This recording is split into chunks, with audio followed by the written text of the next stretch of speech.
नमस्कार विद्यार्थी मित्रांनो, यश ट्युटोरियल लर्न विथ फन या यूट्यूब चॅनलवर आपल्या सर्वांचं पुन्हा एकदा स्वागत। आज आपल्याला शिकायचं आहे lesson number 7 from your science book. लेसनचं नाव आहे energy flow in an ecosystem. Energy flow in an ecosystem या लेसनचे सगळे क्वेश्चन्स आपल्याला आणखी बघायचे आहेत, क्वेश्चन आन्सर्स। पहिला क्वेश्चन आहे गिव्ह रिझन्स। इथे एक क्वेश्चन लिहिलेला आहे गिव्ह रिझन्स। त्याच्यामध्ये दोन स्टेटमेंट्स आहेत, दोन स्टेटमेंट्स दिलेले आहेत, त्यांचे रिझन्स आपल्याला द्यायचे आहेत। स्टेटमेंट्स काय आहेत बघूया। Energy flow through an ecosystem is one way. पहिलं स्टेटमेंट असं आहे, energy flow through an ecosystem is one way. आता इकोसिस्टम मधलं जे एनर्जी फ्लो आहे तो वन वे आहे असं ते स्टेटमेंट आहे। वन वे म्हणजे काय बघा, ट्रान्सपोर्टेशन होत असतं, रोडवर रहदारी चाललेली असते, वाहनं इकडून येत असतात, इकडून काही वाहनं आली असतात, डाव्या साईडनं वाहनं इकडे जातात, इकडल्या बाजूने इकडे येतात, मध्ये डिवायडर असतो, आणखी दोन्ही साईडने इकडे इकडे इकडे इकडे येतात, म्हणून त्याला आपण टू वे ट्रान्सपोर्टेशन असं म्हणतो।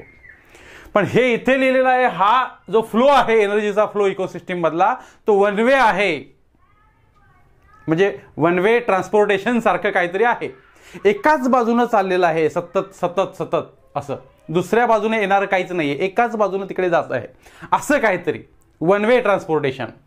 Energy flow through an ecosystem is one way. समजलं? Why one way? Energy flow म्हणजे काय, आणखी तो वन वेच का आहे हे आपल्याला सांगायचं आहे। बघूया। The sun is the most important source of energy in any ecosystem.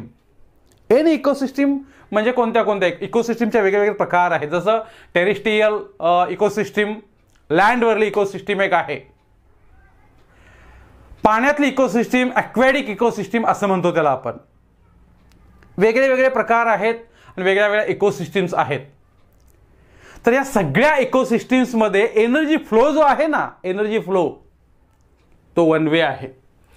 The sun is the most important source of energy in any ecosystem. आणि या सगळ्या इकोसिस्टमचा जर मेन जर का कोणता कंपोनंट असेल तर तो सन आहे।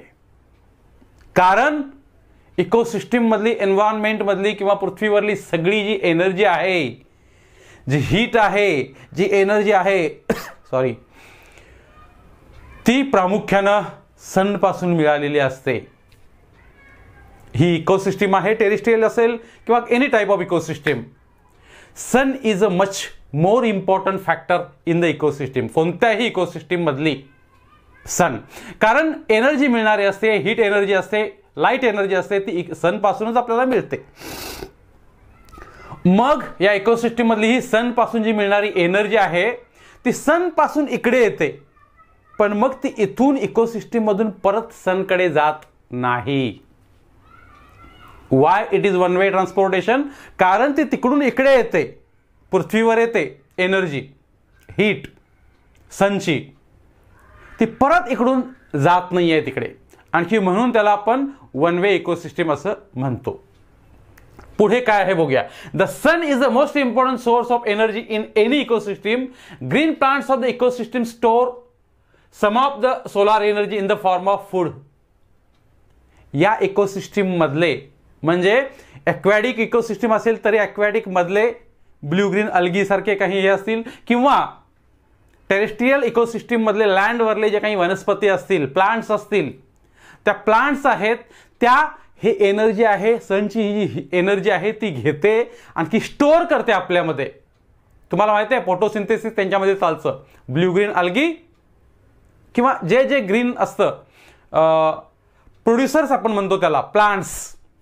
तर हे प्लांट्स आहेत ते फोटोसिंथेसिस करतात, हे आपल्याला माहिती आहे। फोटोसिंथेसिस म्हणजे काय, तर फोटोसिंथेसिस म्हणजे ती एनर्जी असते सूर्यापासून येणारी, सन पासून येणारी, ती सन पासून येणारी एनर्जी आहे ती कन्वर्ट केली जाते फूड मध्ये। हे तर तुम्हाला माहिती आहे, बरोबर की नाही? मग हे फूड आहे ते प्लांट्स आहेत ते आपल्यामध्ये स्टोअर करतात। Green plants of the ecosystem store some of the solar energy, sun energy in the form of food, in the form of food. Before reaching the decomposers, this energy is passed on from one tropic level to the next. Before reaching the decomposers, मग ही store केलेली आहे green plant मधली energy त्या एनर्जीचं पुढे काय होतं. मग ह्या ग्रीन प्लांटवर डिपेंड असणारे काही प्रायमरी कंझ्युमर्स आहेत, जसं की हर्बिओरस ॲनिमल्स आहेत जे प्लांट्सना खातात. आपण पण हर्बिओरसमध्ये येतो, आपण तर ऑमनिओरस म्हणतो, म्हणजे आपल्याला काय शाकाहारी पण आहोत आपण, आणखी मांसाहारी पण आहोत, हो की नाही. मग हे ग्रीन प्लांट जे आहे ते आपली एनर्जी, आपली फूड आहे ती प्रायमरी कंझ्युमर्स घेतात, खातात. म्हणजे प्रायमरी कंझ्युमर्स ही दुसरी एक ट्रॉपिक लेवल झाली. सनची एनर्जी आहे ती पहिली ट्रॉपिक लेवल झाली. त्याच्यानंतर आहे ती म्हणजे प्लांट जिथे हे एनर्जी स्टोअर केली जाते, ही एक ट्रॉपिक लेवल झाली. याच्यातून प्रायमरी कंझ्युमर्स म्हणजे प्लांट्सवर आधारित असलेले सगळे ॲनिमल्स. मग ह्या ॲनिमल्सला खाणारे दुसरे मांसाहारी ॲनिमल्स, कार्निओरस आपण म्हणतो त्याला, तर ही कार्निओरसची अजून एक ट्रॉपिक लेवल झाली. तर या वेगळ्या ट्रॉपिक लेवलला ही एनर्जी आहे ती कमी कमी होत जाते. जशी सूर्यापासून एनर्जी मिळते ती एनर्जी, त्याच्यातली 10% एनर्जी प्लांट्स आहेत ते प्लांट्स वापरतात, बाकी सगळी एनर्जी एन्व्हायरमेंटमध्ये जाते. ही 10% एनर्जी आहे ती दुसऱ्या प्राण्यांच्या मध्ये, जे प्राणी त्या प्लांट्सना खातात त्यांच्यामध्ये निघून जाते. ओके. मग ते जे प्राणी आहेत त्यांना खाणारे दुसरे कार्निवोरस आहेत, त्यांच्याकडे त्याच्यातून 10% उरलेली असते, ती प्रत्येक लेवलला 10% अशी कमी कमी होत जाते. समजतंय. आणखी ही एनर्जी आहे ती पास ऑन होत जाते एका ट्रॉपिक लेवलपासून दुसऱ्या ट्रॉपिक लेवलला, दुसऱ्या ट्रॉपिक पासून तिसऱ्या ट्रॉपिक लेवलला. आणखी मग सगळ्यात शेवटचा या चेन मधला ट्रॉपिक लेवल कोणता असेल तर तो डिकम्पोजर्स. म्हणजे प्लांट्सना जर का खाणारेच कोणी नसतील, काही सगळ्याच सब्जा काय आपण खात नाहीये, सगळे प्लांट्स काही खाले जात नाहीयेत, मग त्यांच्यातली कुठल्या ट्रॉपिक लेवलला जाते तर ते सडतात प्लांट्स. आणखी किंवा मग बाकीचे सगळे ॲनिमल्स आहेत ते सुद्धा शेवटी डिके होतात, डेथ नंतर डिकम्पोज होतात. आणखी डिकम्पोज करण्याचं काम असतं ते डिकम्पोजर्स करतात. म्हणजे सगळ्यात शेवटी जर कोण घटक येत असेल या चेनमध्ये तर तो डिकम्पोजर्स आहे. म्हणजे बॅक्टेरियाज असतील किंवा जे काही डिके करण्याचं काम, नाचण्याचं, सडण्याचं काम, कुजण्याचं काम जे होतं ना, ते डिकम्पोजर्स म्हणतात त्यांना. सगळे प्लांट्स आहेत ते सगळ्यात शेवटी मेल्यानंतर किंवा ॲनिमल्स मेल्यानंतर हे डिकम्पोजर्स सगळ्यात शेवटी त्याच्यावर कार्य करत असतात. तर सगळ्यात शेवटची लेवल आहे डिकम्पोजर्स.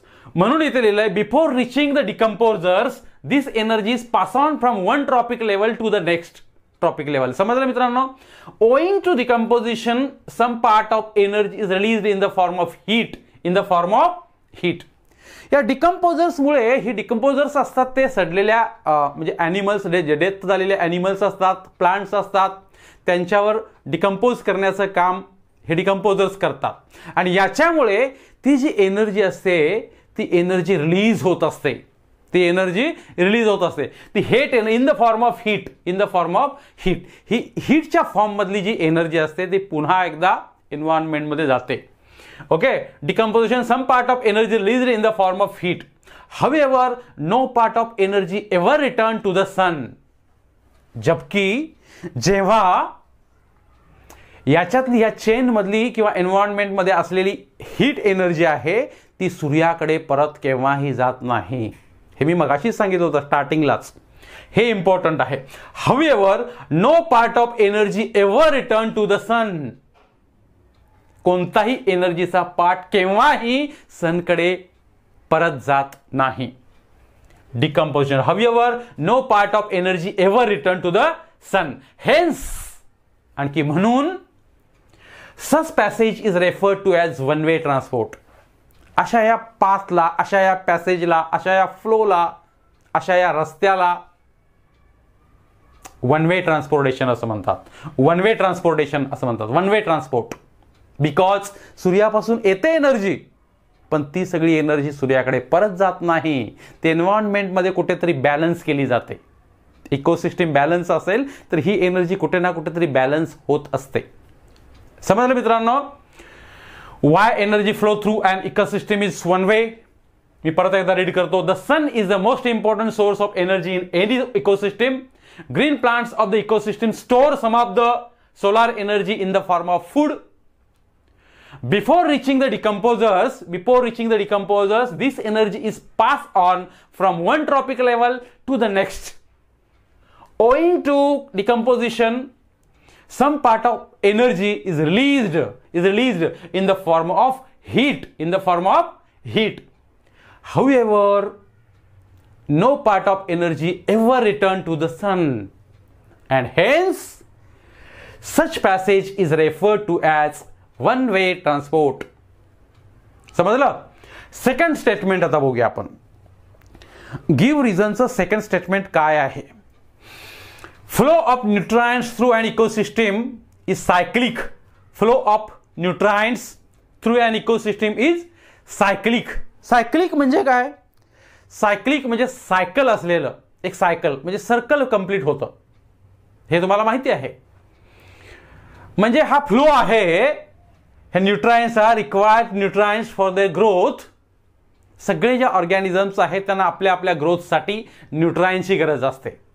हे जे न्यूट्रायंट्स आहेत ते कुठून तरी घेतात, ते घेण्याचा प्रयत्न करत असतात, आणखी ते दुसरीकडे पास ऑन केले जातात.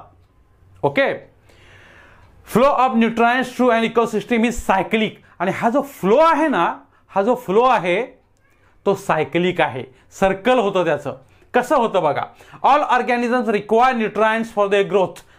मी आता जसं सांगितलं तसं सगळे जे लिव्हिंग ऑर्गॅनिझम्स आहेत त्यांना आपल्या ग्रोथसाठी न्यूट्रायंट्सची गरज असते. आपल्याला सुद्धा आपण जे खातो त्याच्यातून न्यूट्रायंट्स पाहिजेत असतात आपल्या बॉडीला, म्हणून आपल्याला ते गरजेचं आहे. All organisms require nutrients for their growth and are continuously transferred from abiotic to biotic factors. आणखी हे न्यूट्रायंट्स आहेत ते अबायोटिक टू बायोटिक असे ट्रान्सफर होत असतात. Abiotic to biotic and biotic to abiotic, abiotic to biotic, biotic to abiotic, हे circle होतं. Important आहे, हाच पॉइंट इम्पॉर्टंट आहे. न्यूट्रायंट्स आहेत ते कसे फिरतात? त्या फ्लोमध्ये फिरतात. कोणत्या फ्लोमध्ये फिरतात? Biotic to abiotic, abiotic to biotic. समजलं? मग बायोटिक अबायोटिक हा काय प्रकार आहे? बायोटिक म्हणजे आपण सर्व लिव्हिंग ऑर्गॅनिझम्स. बायोटिक, बायो म्हणजे जीव, ज्यांच्यामध्ये जीव असतो, लिव्हिंग असतात ते बायोटिक. आणखी अबायोटिक म्हणजे निर्जीव, म्हणजे ज्यांच्यात जीव नसतो असं. मग अबायोटिक फॅक्टर्स ऑफ इकोसिस्टम किंवा abiotic factor of environment, biotic factor of environment हे काय आहेत? जेवढे जेवढे जीवजंतू आहेत, ॲनिमल्स आहेत, प्लांट्स आहेत, सगळे ज्यांच्यामध्ये जीव असतो त्याला बायोटिक फॅक्टर्स म्हणतो आपण. ओके. आणखी अबायोटिक फॅक्टर्स ऑफ एन्व्हायरमेंट मग कोणते कोणते आहेत ते? त्याच्यामध्ये हवा येते, त्याच्यामध्ये पाणी येतं, लाईट येतो. हे सगळं जे आहे याला अबायोटिक फॅक्टर्स म्हणतात. पण ह्या अबायोटिक फॅक्टर्समुळे तर आपण जिवंत आहोत. म्हणजे कसं इंटररिलेशन आहे बघा. जर पाणीच नसतं इकोसिस्टममध्ये, एन्व्हायरमेंटमध्ये हवाच नसती, तर जीवजंतू कसे जगले असते? हो की नाही? म्हणजे जीवजंतू जगण्यासाठी, बायोटिक फॅक्टर्स जगण्यासाठी अबायोटिक फॅक्टरची गरज असते. जसं फूड जे प्रोड्यूस करतं ते प्रोड्युसर्स, त्याला आपण प्रोड्युसर्स म्हणतो. आणखी प्रोड्युसर्स म्हणजे कोण? तर प्लांट्स. प्लांट्स आपण प्रोड्यूस करत नाहीये, प्लांट्स आर द प्रोड्युसर्स. आणि ते फूड प्रोड्यूस करण्याचं काम करतं. पण ते कशामुळे ते फूड प्रोड्यूस करतं? तर हे पाणी आहे, ते ही सॉईल आहे, किंवा सॉईलमधून काहीतरी न्यूट्रायंट्स त्याला मिळत असतं, पाण्यामधून काहीतरी मिळत असतं, हवेमधून कार्बन डायऑक्साईड मिळत असतो, ते घेत असताना की त्याच्यापासून ते ग्लुकोज बनवतं. ते काय करतं? ग्लुकोज. त्या प्रोसेसमध्ये फोटोसिंथेसिसची प्रोसेस आपल्याला माहिती आहे. त्या प्रोसेसमध्ये काय होतं? तर फूड आहे, हे फूड बनवलं जातं. कोणापासून? हे प्लांट्स असतात, ते प्लांट्स फूड निर्माण करतात, म्हणून तर त्याला आपण प्रोड्युसर्स म्हणतो. ओके. म्हणजे काय? ह्या अबायोटिक फॅक्टर्स आहेत आजूबाजूचे, पाणी, हवा, हवेतला कार्बन डायऑक्साईड, या अबायोटिक फॅक्टर्समुळे फूड बनवलं जातं प्लांट्समध्ये. हे प्लांट्स आपण खातो किंवा हर्बिवोरस ॲनिमल्स खातात. ओके. आणखी मग हे फूड आहे ते त्यांच्याकडे ट्रान्सफर केलं जातं, जे प्रायमरी कंझ्युमर्स आहेत ते. आणखी मग या हर्बिवोरस ॲनिमल्सना कार्निवोरस ॲनिमल्स खातात, म्हणजे ते त्यांच्याकडे ट्रान्सफर होतं, ते न्यूट्रायंट्स आहेत ते. बरोबर. म्हणजे अबायोटिक फॅक्टर्समध्ये ते होते कार्बन डायऑक्साईड किंवा पाणी, याच्यापासून बायोटिक फॅक्टर्समध्ये प्लांट्समध्ये पहिल्यांदा आले, प्लांट्समधून मग हर्बिओरसकडे, हर्बिओरसकडून कार्निओरसकडे, आणखी हे कार्निओरसकडून डिकम्पोजर्सकडे, डिकम्पोजर्समधून जे न्यूट्रायंट्स असतात ते परत पाणी, माती किंवा वातावरण याच्यामध्ये परत निघून जातात. म्हणजे काय, तर एक पूर्ण सर्कल तिथे बनलेलं आहे. एन्व्हायरमेंटमधून येतं प्लांटकडे आणि प्लांटपासून त्या चेनमधून डिकम्पोजर्समधून परत एन्व्हायरमेंटमध्ये जातं. म्हणून ही एक सायकल पूर्णपणे झालेली आहे असं म्हणूया. इथे आहे all organisms require nutrients for their growth.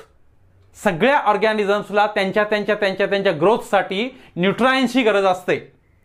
And are continuously transferred from abiotic to biotic. आणखी हे जे न्यूट्रायंट्सचा फ्लो आहे तो कंटिन्युअसली ट्रान्सफर होत असतो अबायोटिक टू बायोटिक फॅक्टर्समध्ये and biotic to abiotic factors within an ecosystem. Within an ecosystem म्हणजे इकोसिस्टमच्या मध्ये हा जो फ्लो आहे तो कंटिन्युअसली ट्रान्सफर होत असतो, चालू असतो कंटिन्युअसली. समजलं मित्रांनो? तर हे होते गिव्ह रिझनसाठी 2 स्टेटमेंट्स आहेत. आय होप की तुम्हाला हे समजलं असेल. समजून घ्या आणखी मग बाय हार्ट करा. समजलं? आपण याच्यानंतर दुसरा क्वेश्चन घेऊ. मित्रांनो, question number 2, explain the carbon cycle with suitable diagrams. तुमच्या टेक्स्टबुकमध्ये on page number 85 there is a diagram, figure number 7.8. हे आन्सर्स तुम्हाला समजून घ्यायचं असेल तर ती डायग्राम तुम्ही रेफर करायला हवी. तुमच्या बुकमध्ये आहे बघा, पेज नंबर 85 वर आहे, फिगर नंबर 7.8. ती पहिल्यांदा डायग्राम उघडून ठेवा आणखी मग हे समजून घ्या. मी काय बोलतोय ते समजून घ्या, मग तुम्हाला पटकन समजेल. Explain the carbon cycle with suitable diagrams. आणि तुम्हाला डायग्राम सुद्धा काढायची आहे एक्झाममध्ये. मी आता इथे माझी जागा नाही आहे त्याच्यामुळे मी कदाचित ती काढली नाही आहे, पण तुम्हाला हे एक्सप्लेनेशन विथ डायग्राम द्यायचं आहे. समजलं? कार्बन सायकल म्हणजे काय? Carbon cycle with suitable. Carbon cycle म्हणजे काय? कार्बन सायकल म्हणजे अशी एक सायकल आहे जी कार्बनची सायकल आहे, जी बायोटिक फॅक्टर्स आणखी अबायोटिक फॅक्टर्स, मी मगाशी सांगितल्याप्रमाणे कार्बन जो आहे तो ॲटमॉस्फिअरमध्ये बऱ्यापैकी कार्बन आहे, तो कार्बन बायोटिक फॅक्टर्समध्ये घेतला जातो. आणखी बायोटिक फॅक्टर्समधून परत तो अबायोटिक फॅक्टर्समध्ये म्हणजे हवेमध्ये किंवा एन्व्हायरमेंटमध्ये मिक्स केला जातो. आणखी ही सायकल जी आहे ती कंटिन्युअसली सायकल चालूच आहे. आणखी या सायकलला कार्बन सायकल असं म्हणणार आपण. होतं का या सायकलमध्ये ते समजून घ्या. The circulation and recycling of carbon from the atmosphere to living organisms and after their death back to atmosphere is called carbon cycle. Carbon cycle म्हणजे काय? पहिलं सेंटेन्स लिहायचं आहे आपल्याला. जसं मी आता सांगितलं त्याप्रमाणे the circulation and recycling. Circulation म्हणजे सर्कलमध्ये घुमणं फिरणं. सर्क्युलेशन म्हणजे फिरणं सर्कलमध्ये. Circulation and recycling of carbon from the atmosphere.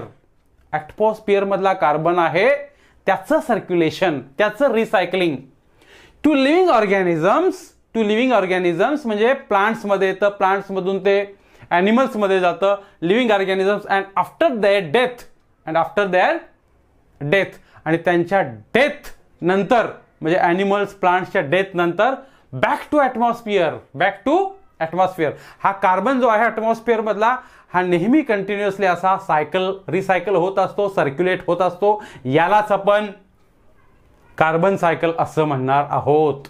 समजलं? With the help of photosynthesis and respiration, abiotic carbon atom is circulated and recycled into biotic form. जसं मी मगापासून बोलतोय, आपल्या पहिल्या क्वेश्चन मध्ये पण ते होतं बायोटिक अबायोटिक. तर तेव्हाही मी असं सांगितलं होतं with the help of photosynthesis. Photosynthesis processor तुम्हाला माहिती आहे प्रोसेस काय आहे ती. Okay. With the help of the sunlight plants make food. त्यांचं स्वतःचं फूड ते स्वतः म्हणून त्याला आपण ऑटोट्रॉप्स पण म्हणतो किंवा प्रोड्युसर म्हणतो. प्रोड्युसर्स म्हणजे काय? तर ते जे जनरेट करतात, फूड निर्माण करतात ते प्रोड्युसर्स, किंवा त्यांना आपण ऑटोट्रॉप्स पण म्हणतो. ओके. तर त्या फोटोसिंथेसिसच्या प्रोसेसमधून हे जे प्लांट्स आहेत, ग्रीन प्लांट्स आहेत, ते ॲटमॉस्फेरिक कार्बन आहे ते आतमध्ये घेतात आपल्यामध्ये.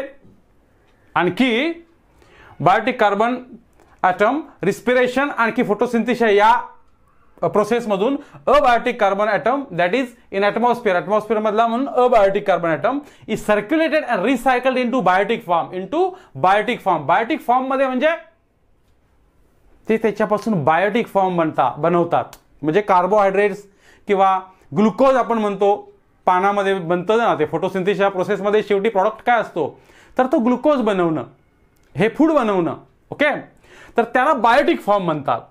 With the help of photosynthesis plants convert carbon dioxide या फोटोसिंथेसिसच्या या प्रोसेसमधून किंवा या प्रोसेसमुळं प्लांट काय करतात की हा जो अबायोटिक कार्बन डायऑक्साईड आहे ना तो अबायोटिक कार्बन डायऑक्साईड म्हणजे हवेतला कार्बन डायऑक्साईड इनटू कार्बोहायड्रेट्स आता मी सांगितलं ना कार्बोहायड्रेट्स मध्ये कन्वर्ट केला जातो. आणि कार्बोहायड्रेट्स म्हणजे काय carbohydrates is nothing but the food of the plant. Carbohydrates and also produce carbon compounds like proteins and fats.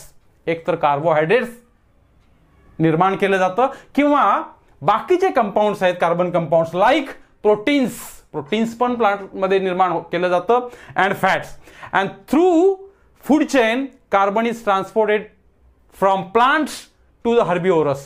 आणखी मग हे प्लांटमध्ये कार्बोहायड्रेट्स निर्माण होतं ते प्रोटीन्स निर्माण होतं ते फॅट्स निर्माण होतं ते कोण खातं त्या प्लांट्सना हर्बिओरस ॲनिमल्स खातात. शाकाहारी जे काही ॲनिमल्स आहेत ते त्या प्लांट्सना खातात समजलं. मग ते जे फूड आहे in the form of carbohydrates in the form of proteins in the form of fats ते जे फूड आहे ते हर्बिओरसच्या बॉडीमध्ये जातं ह्या ॲनिमलच्या बॉडीमध्ये जातं बरोबर. हर्बिओरस टू द कार्निओरस आणि त्याच्यानंतर मग हर्बिओरसला कोण खातं हे जे शाकाहारी ॲनिमल्स आहेत फॉर एक्झाम्पल रॅबिट म्हणजे जे काही ग्रास किंवा हे खाणारे जे ॲनिमल्स आहेत भाजी किंवा या सगळ्या आपण तर ऑमनिओरस आहे बरोबर ना. पण हे प्लांट्स खाणारे जे ॲनिमल्स आहेत या ॲनिमल्सना कार्निओरस ॲनिमल्स खातात. मग ते कार्बोहायड्रेट्स ते प्रोटीन्स जे ते फॅट्स ते जे याच्यामध्ये हर्बिओरसमध्ये आलेलं असतात त्या बॉडीमध्ये तर ते हर्बिओरसला खाल्ल्यानंतर कार्निओरसमध्ये जातात जे पण काही कार्बनचे कंपाऊंड्स आहेत ते म्हणजे कार्बोहायड्रेट्स म्हणा किंवा प्रोटीन्स म्हणा किंवा फॅट्स म्हणा ओके. म्हणजे कुठे herbivores to carnivores and from carnivores to the apex and after the death of all types of consumers are decomposed by decomposers and again released in the atmosphere. आणखी मग हे apex मध्ये जातात. Apex इथे सांगितले apex मध्ये the apex carnivores and from carnivores to the apex carnivores to the apex. Apex म्हणजे काय अपेक्स म्हणजे कार्निओरसना खाणारे दुसरे अजून कुठले कार्निओरसला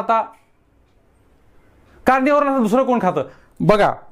कार्निओरसला कोणच खात नसेल तर ते डेथ होतं त्यांचं. आणखी मग डिकम्पोजर्स म्हणून इथं लिहिलंय carnivores and from carnivores to the apex and after the death of all types of consumers. All type of consumers म्हणजे काय हर्बिओरसमध्ये किंवा कार्निओरसमध्ये जे काही कंझ्युमर्स आहेत त्या फूड सायकलमध्ये ते सगळ्यांच्या डेथ झाल्यानंतर आर डिकम्पोज्ड बाय डिकम्पोजर्स.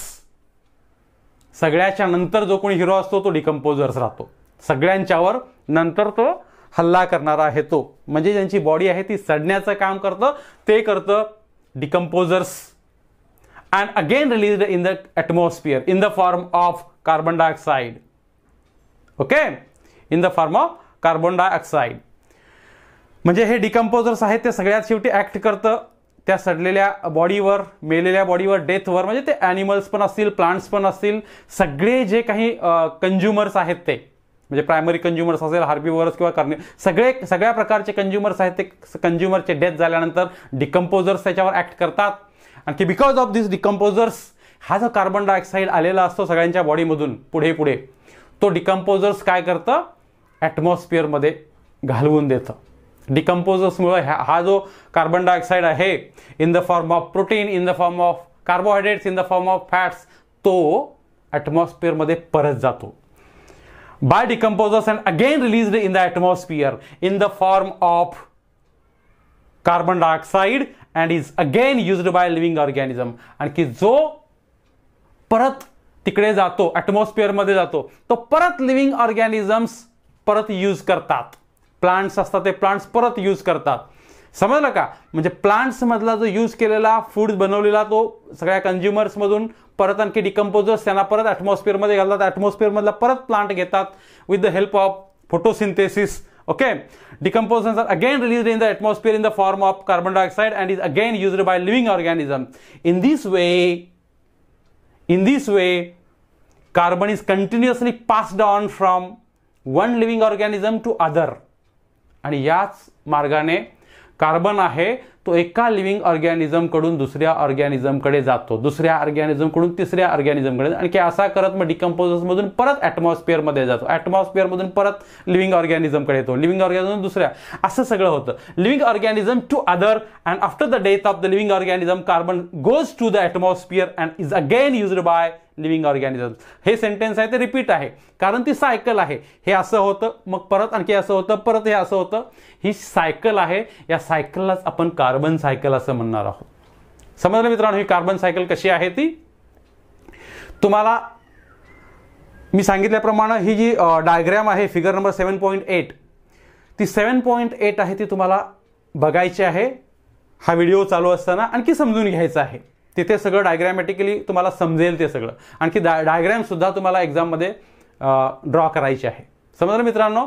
तर इथे हा लेसन आपण कंप्लीट करू. याच्यानंतर दुसरा लेसन आपण चालू करणार आहोत. तोपर्यंत धन्यवाद.